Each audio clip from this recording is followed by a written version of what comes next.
আমি আসলে দাওয়াত বেশি একটা খাইতাম পারি না। যদি পারো 2 মাসের দিন তো দাওয়াতটাও যখন লই আইছো এক কাম হলো মানে কেজি আধা কেজি আম লইও, আর যদি পারো একটু দুধের ব্যবস্থা করো। আর আচ্ছা ওকে দেওয়া যাবে, ব্যবস্থা হইব একটা। আর যদি পারো একটা শুধু কাটো 10-20 টাকার একটা কাটো আটা তালাই দে। আজ বেতন দেন না, কারণে লাগি আর বাইরে করতে না। কারণে আনা হয়েছে একটু বেটার মতন হুজুর বাড়ি যাবেন গো। ও হুজুর কেডা হে কে বাবা? ও বাবা হুজুর বাড়ি কোনটা? হুজুর আই কেলা হুজুর আমি আইছিলাম একটু আনলে। আচ্ছা তো বহ নাও বহ। আচ্ছা কি খবর টবর তোমার? খবর গরিব মানুষ আর কি আর খবর থাকবো। আচ্ছা আসলাম মানে ধরো দাঁত লয়ে আসলাম আমি। ইন্না লিল্লাহি ওয়া ইন্না ইলাইহি রাজিউন। হুজুর আমরা একটু মরছে না। হ্যাঁ মরছে না রে আগে বলতেন না তো তুই গোটা কইলাম না হইলে। আচ্ছা এখন তো মনে করো আগের মতো না দাওয়াত ঠাওয়াত দেয় না। এই মাসে 6 মাসে যদি কেউ মরে 40 দাওয়াত দেয় আর কি। এই কারণে মানে সবাই এখন 40 দাওয়াত নিয়ে যাই, এই জন্য মানে গড আগে ভরে লাই ইন্না লিল্লাহি ওয়া ইন্না ইলাইহি রাজিউন। এটা তুমি আগে কইতা না যে হুজুর আমরা ভাই কেউ মরছে না। না হুজুর দেখুন আমরা বাচ্চার মা কইতে যে হুজুরের দাওয়াত দেন গিয়া আমরা ভাই মুন্সি ভাই আলা মানে এই দাওয়াতটারি লয়ে আইছি। আলহামদুলিল্লাহ তুমি গরিব মানুষ এর এই যাই মেলা যাইতা। আমি আসলে মানে ওনার বেশি একটা মানে দাওয়াত টাওয়াত খাই না। তুমি আইসো যখন তোমার তো আর ঘুরায় দেওয়ান যায় না, পরিচিত মানুষ। আচ্ছা দাওয়াতটা হুজুর এই যে আগামী শুক্রবারে আছি, জুম্মার পরে নামাজ পড়িয়া নামাজ পড়িয়া যাবেন আমরা ভাই। আরো কেউ কইছো? 3 জনের বাড়ি 3 জন মানে ধরে পড়লে কত মানে আনা তো বড় হুজুর। ও আচ্ছা আলহামদুলিল্লাহ যদি আল্লাহ যদি হায়াতে দেন কাছে যায় তাহলে খাবার দাবারে নুন ভাত গরিব মানুষ তো নুন ভাত মিলাম আল্লাহর রহমত তালি কাটা আর বানাতে।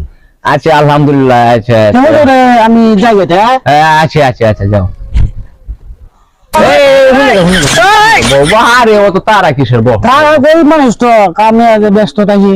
আচ্ছা মাংস তো করবাই, মাংস তো একটা করা লাগবে,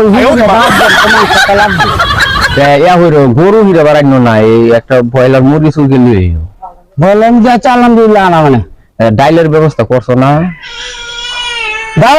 ডাইল হুজুর হইব। আচ্ছা ডাইল হুজুর আমার এবার আকাউন্ট দাও। আচ্ছা আচ্ছা আচ্ছা এই করো অত তারা কিসের হুজুর গো? আরে অত তারা কিসের? তুমি গরিব মানুষ বুঝছো, তো ডাইলের ব্যবস্থা তুমি করবাই অবশ্যই, এটা করার লাগবে। আচ্ছা তবে ডাইলটা মানে মুসুরি টুসুরি না করিয়ে যদি পারো একটু কষ্ট করে মাস কালাই লইও।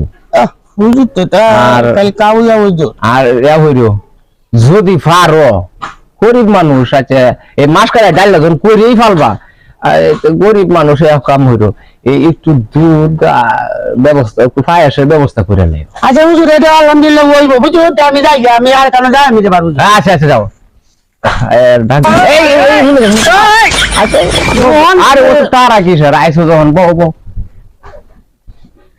শুনো গরিব মানুষ কামটা তো নাওলাই হেলছো, কাম হরো পায়েস তো অবশ্যই করবা। গরিব মানুষ আসতো আমি আসলে দাওয়াত বেশি একটা খাইতাম পারি না।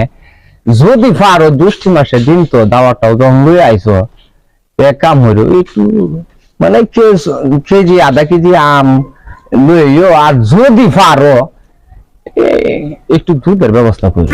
আর আচ্ছা হুজুর দেওয়া যাবে, ব্যবস্থা হইব একটা। আর যদি পারো একটা শুধু কাটো 10-20 টাকার একটা কাটো আটা তালাই দে।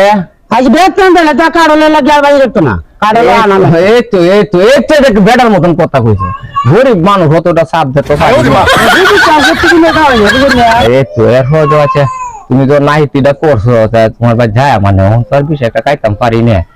আচ্ছা আচ্ছা হুজুর এই মোবাইলের নাম্বার আমার জানা আছে আমার বুঝো। যেমন আমি বাড়িতে বাচ্চার মাল্লাকে বুঝছি মানে সব যে পদ্মকে 12 তারিখ আমি যদি করি দাওয়াতটা আমি ফোন করে দেব না। আর সেই হুজুর আছে নাম্বার আছে, তারা আমি বেড়ে জানা দেন বুঝো, দিলে পরে আমরা কই যে জানি তো শুক্রবারে জুমার নামাজ পড়িয়া হ্যাঁ। আমরা বাদ যাবেন গে তো আল্লাহ নেওয়া আর কি আচ্ছা আচ্ছা তে বো ফান্টন খাইতা না ফান টান হুজুর খাইতাম না আমার এখানে তারা আছে এবার তে, আরে একটু ফান না হুজুর ফান লাগতো না হুজুর মানুষ আনেরা বিরক্ত রে দরকার নাই বুঝুন এই সবটা আচ্ছা আচ্ছা আচ্ছা যাও আচ্ছা তে আচ্ছা আল্লাহ যদি বাসা আসসালামু আলাইকুম ও আলাইকুম আসসালাম আচ্ছা আল্লাহ যদি বাসা হইছে